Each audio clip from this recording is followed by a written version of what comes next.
అందరికీ నమస్తే and welcome to my channel. ఈరోజు మనం మాట్లాడబోతుంది రీసెంట్గా CDSCO అంటే central drugs and standards committee approve చేసిన 2 వ్యాక్సిన్స్ గురించి. అందులో ఒకటి భారత్ బయోటెక్ నుంచి వచ్చిన కోవాక్సిన్ అండ్ రెండోది సీరం ఇన్స్టిట్యూట్ ఆఫ్ ఇండియా నుంచి వచ్చిన కోవిషీల్డ్. సో 2 వ్యాక్సిన్స్ నేమ్స్ వచ్చి ఒకటి కోవిషీల్డ్, ఇంకొకటి కోవాక్సిన్. కోవిషీల్డ్ అనేది UK బేస్డ్ కంపెనీ ఆస్ట్రాజెనకాతో కలిసి serum institute of India Pune develop చేసింది. అండ్ కోవాక్సిన్ వచ్చి భారత్ బయోటెక్ అది plus Indian council of medical research ICMR ఈ రెండు కలిసి డెవలప్ చేశాయి. అండ్ ఈ రెండింటికి కూడా కండిషనల్ అప్రూవలే వచ్చింది. అంటే నార్మల్గా ఎలా అయినా అందరికైనా వేసేయచ్చు అనేది లేదు, ఎమర్జెన్సీ పర్పస్ కోసమే వీటిని అప్రూవ్ చేశారు. అసలు ఈ వ్యాక్సిన్స్ ఎంతవరకు ఎఫెక్టివ్, ఎంతవరకు పనిచేస్తాయి అనే దాని గురించి మన దగ్గర డేటా లేదు. ఎందుకంటే phase 3 ట్రయల్స్ ఇంకా అవ్వలేదు ఇండియాలో. బయట కంట్రీస్లో అయితే అవుతున్నాయి, అయ్యాయి కూడా. యూకేలో 70% ఎఫెక్టివ్ అని చెప్పి ఇచ్చారు phase 3 ట్రయల్స్ అయిన తర్వాత, 70.4% స్పెసిఫిక్గా చెప్పాలంటే. కానీ ఇండియాలో దాని యొక్క ఎఫికసీ 1600 వాలంటీర్స్ మీద చేసినప్పటికీ 17 ఇండియన్ సిటీస్లో ఇప్పటిదాకా పబ్లిక్ డొమైన్లో లేదు, దాన్ని పబ్లిక్ చేయలేదు. అలాగే కోవాక్సిన్కి కూడా phase 1, phase 2 ట్రయల్స్ 800 వాలంటీర్స్ మీద చేశారు. కానీ phase 3 అనేది మాత్రం కంప్లీట్ అవ్వలేదు. ఇప్పటికీ 22,500 మంది మీద ఇది జరుగుతోంది. ఇప్పటిదాకా ఎంతవరకు వచ్చింది, దాని మీద డేటా ఏంటి అనేది బయట అయితే రాలేదు. సో కోవాక్సిన్ అనేది ఇండియా ఓన్గా ICMR అండ్ భారత్ బయోటెక్ మొత్తంగా ఇండిజినస్గా డెవలప్ చేసిన వ్యాక్సిన్ కోవిడ్కి. అండ్ ఈ భారత్ బయోటెక్ ఆ టాప్ మేనేజ్మెంట్ వాళ్ళు ఏం చెప్తున్నారంటే ఇది 100% సేఫ్ అని చెప్తున్నారు.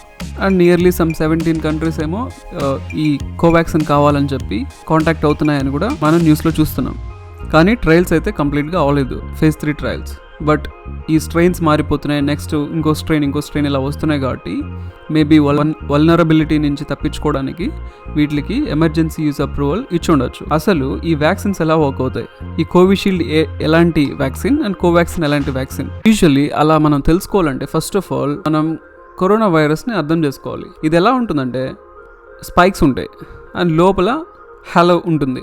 హాలోగా అంటే లోపల రౌండ్గా ఉంటుంది, బయట స్పైక్స్ ఉంటాయి. ఆ రౌండ్గా ఉన్న దానిలో RNA ఉంటుంది. సో ఇది ఎప్పుడైతే మన ఒంట్లోకి ప్రవేశిస్తుందో దానికి ఏదైనా ఒక సెల్ కావాలి. సెల్ దొరికినప్పుడే ఆ సెల్ లోపలికి అది వెళ్ళి అది మల్టిప్లై చేసుకోగలదు. అది ఎలా చేసుకోగలదు, ఆ స్పైక్స్ ఉన్నాయి హ్యూమన్ సెల్ని పట్టుకుంటాయి. ఆ హ్యూమన్ సెల్ని పట్టుకొని నెమ్మదిగా లోపలికి వెళ్తాయి. లోపలికి వెళ్ళిన తర్వాత అది RNA లోపల ఉన్న RNAని వదిలేస్తుంది ఆ సెల్ లోపలికి. ఆ సెల్ లోపల ఎప్పుడైతే RNAని వదిలేస్తుందో ఆ RNA ఆ సెల్ లోపల ఉన్న రైబోజోమ్స్ని వైరల్ ప్రోటీన్స్ కింద మార్చేస్తుంది. ఆ వైరల్ ప్రోటీన్స్ నుంచే మళ్ళీ ఆ స్పైక్స్ ఇవన్నీ ఫామ్ అవుతాయి. ప్లస్ అదే కాకుండా RNA కాపీని కూడా ఫామ్ చేస్తుంది. ఈ వైరల్ RNA ఏదైతే ఉందో ఆ వైరల్ RNAనే రైబోజోమ్స్ని యూజ్ చేసుకుని RNA కాపీని కూడా ఫామ్ చేస్తుంది. సో దాని నుంచి వచ్చేది ఇంకో కొత్త వైరస్ని ఫామ్ చేస్తుంది.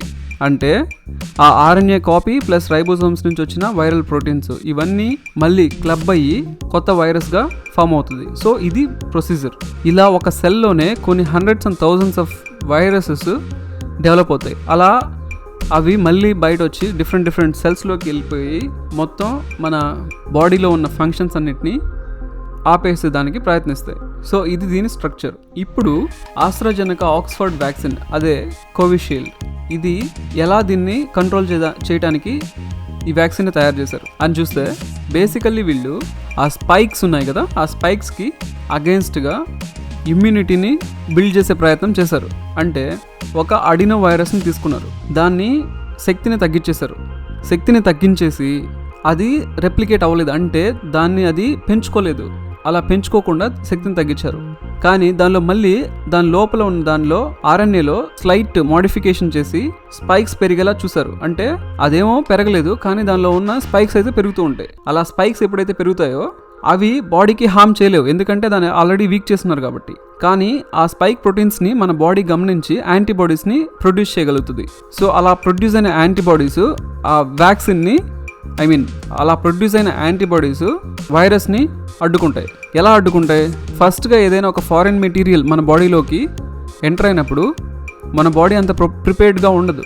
సెకండ్ టైం అది ఎంటర్ అవుతూ ఉన్నప్పుడు ఆల్రెడీ అంతకుముందు వచ్చిన ఆ జబ్బో లేకపోతే ఏదైనా హెల్త్ ఇష్యూ అది ఆల్రెడీ బాడీ మెమరీలో ఉంటుంది కాబట్టి, ఆ సెల్స్ యొక్క మెమరీలో ఉంటుంది కాబట్టి అది రెండోసారి ఇంకా ఎఫెక్టివ్గా ఎక్కువ ఎనర్జీతో ఫైట్ చేస్తుంది. అలానే ఎప్పుడైతే ఫస్ట్ ఈ అడినో వైరస్ వెళ్ళిపోతుందో అప్పటికి బాడీ ప్రిపేర్డ్గా ఉంటుంది స్పైక్ ప్రోటీన్స్కి. అగైన్ కరోనా వైరస్ ఎప్పుడైతే మళ్ళీ స్పైక్ ప్రోటీన్స్తో లోపలికి ఎంటర్ అవుతుందో అప్పుడు అది ఆటోమేటిక్గా యాంటీబాడీస్ని విత్ ఫుల్ ఫోర్స్ అది అటాక్ చేస్తుంది దాని మీద. సో అది అలా ఆ వైరస్ని చంపేసేదానికి వీలుంటుంది. సో ఇది ఆస్ట్రాజెనెకా మరియు సీరం ఇన్స్టిట్యూట్ ఆఫ్ ఇండియా కలిసి చేసిన వ్యాక్సిన్ కోవిషీల్డ్.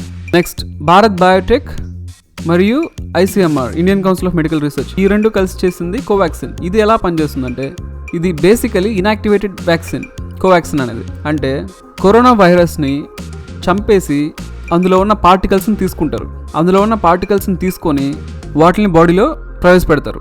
అలా ప్రవేశపెట్టడం మూలాన అందులో ఉన్న స్పైక్ ప్రోటీన్స్ని ఆ మొత్తం వైరస్ని బాడీ డిటెక్ట్ చేస్తుంది. బట్ అది చనిపోయి ఉంది, బట్ స్టిల్ దాన్ని డిటెక్ట్ చేసి ఇది యాంటీబాడీస్ని ప్రొడ్యూస్ చేస్తుంది. ఇలా ప్రొడ్యూస్ అయిన యాంటీబాడీస్ నెక్స్ట్ టైము బ్రతికున్న వైరస్ లోపలికి ఎంటర్ అయినప్పుడు దాన్ని చంపేదానికి వీలుంటుంది.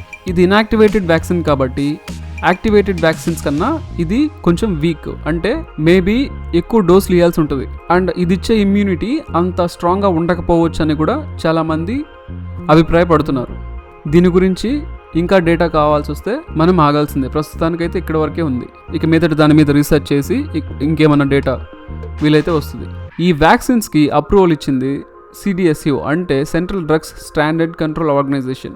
ఇది సెంట్రల్ డ్రగ్స్ అథారిటీ. ఇది సెంట్రల్ గవర్నమెంట్కి ఏదైతే ఫంక్షన్స్ ఉన్నాయో అవన్నీ డిశ్చార్జ్ చేసేది దీని నుంచే. ఈ డ్రగ్స్ అండ్ కాస్మెటిక్స్ యాక్ట్ ద్వారా ఏదైతే ఫంక్షన్స్ సెంట్రల్ గవర్నమెంట్కి ఉన్నాయో అవన్నీ కూడా CDSCO డిశ్చార్జ్ చేస్తుంది on behalf of central government. ఇది minister of health and family welfare కిందకి వస్తుంది. అండ్ దాని కింద director general of health services అని ఉంటారు, ఆయన దీని హెడ్ అవుతారు.